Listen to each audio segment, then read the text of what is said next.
This is what I want to speak to you this morning about. Laziness kills purpose.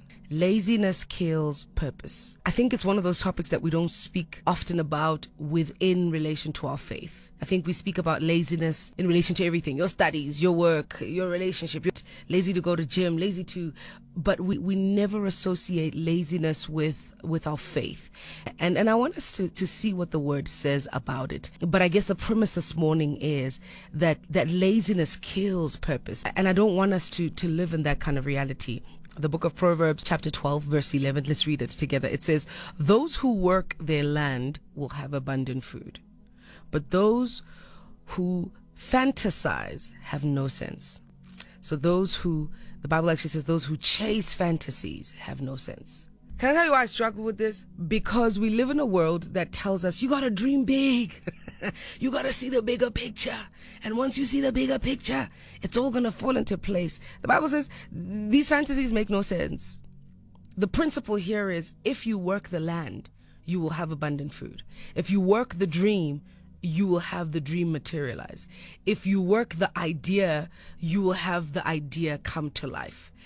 But somehow we're in a world where maybe it's social media and the things that we're exposed to, everything is always on a big scale and at the finish rate, right?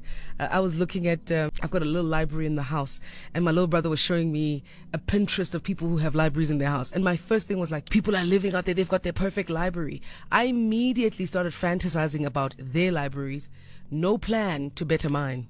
No plan or intention to bring it closer to whatever I think is the picture. So laziness kills purpose. You stay dreaming, fantasizing, and never getting to work. And we like quick fixes. We like the convenience of getting where we want to get when we want to get it. Thinking of food and then it appears on your door, right? Thinking of a holiday and then the whole day your phone just keeps showing you pictures of the very same holiday you spoke about, but no action. It says, he who works their land will have abundant food. What are you doing with your land? What am I doing with my land? Let me put it like this. What are you doing with what God has given you to steward over? He says, I don't have land, but you have a business. You have a business plan. You have things that you aspire to do. What are you doing with them? Are we fantasizing about what potentially the future could look like? Or are you and I getting our hands dirty on the ground, working our land so that there's abundant food? And I think it's a question for all of us, because I think in every single area of our lives, if we're not careful, there's land that we're not working, but fantasies that we're keeping. That's your word of the day.